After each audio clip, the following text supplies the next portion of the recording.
शंकर शेटने आपल्या जवळील एकूण रकमेच्या 2/3 भाग आपल्या मुलाला दिला, 1/4 भाग अनाथ आश्रमाला देणगी दिली, उरलेले 50,000 रुपये बँकेत ठेवले, तर त्याच्याजवळ एकूण किती रक्कम आहे?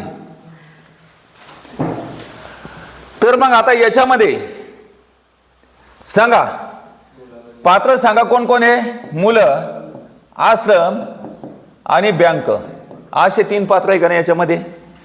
तर मग आता मुलांना किती भाग दिला सांगा? 2/3.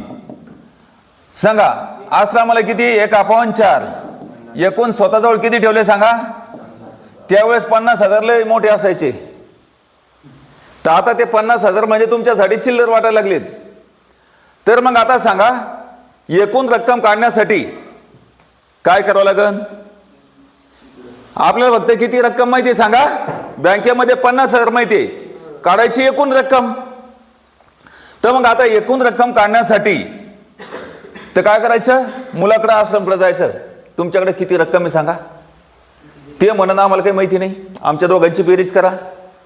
कोणाची 2/3 आणि 1/4ची, ते एक वाट्यामधून काय करायचं? वजा करायचं. खालची संख्या वर, वरची संख्या खाली करा आणि एकूण रक्कम काढून घ्या.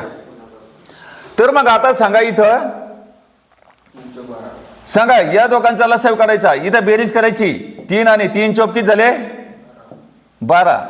आलेलं लसावलं प्रत्येक छेदन भागायचं. 3 चौक 12 आणि 4 त्रिक 12, 4 दोन्ही 8 अधिक 3 1 3, 8 आणि 3 किती झाले? 11.